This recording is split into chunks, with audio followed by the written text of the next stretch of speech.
Peu importe que tu es infirmier ou bien étudiant en médecine, il est obligatoire pour toi de maîtriser ces 6 choses de paracétamol. Donc, la première chose, c'est la famille. Tout d'abord, il faut savoir que paracétamol est de la famille antalgique antipyrétique.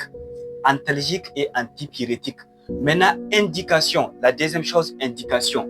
À qui il faut donner le paracétamol? Donc, on donne le paracétamol à une personne qui souffre de la douleur ou bien dans le cas de la fièvre.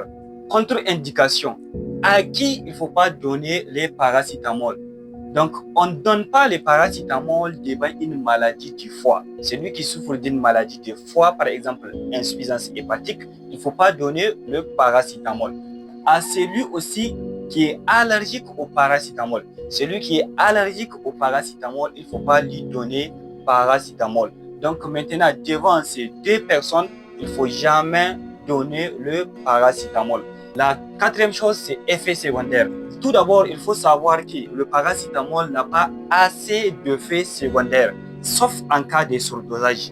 Donc, en cas de surdosage, il existe des effets indésirables. C'est pourquoi il ne faut jamais dépasser 4 grammes par jour.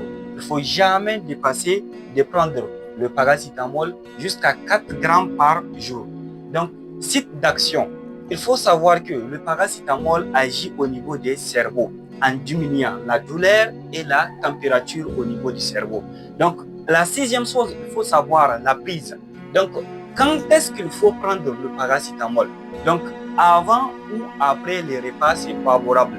Donc, tu peux prendre le paracétamol après le repas, tu peux prendre le paracétamol avant le repas. Mais c'est préférable pour avoir une bonne action ou bien pour avoir une action rapide, c'est préférable, il faut prendre ça avant le repas.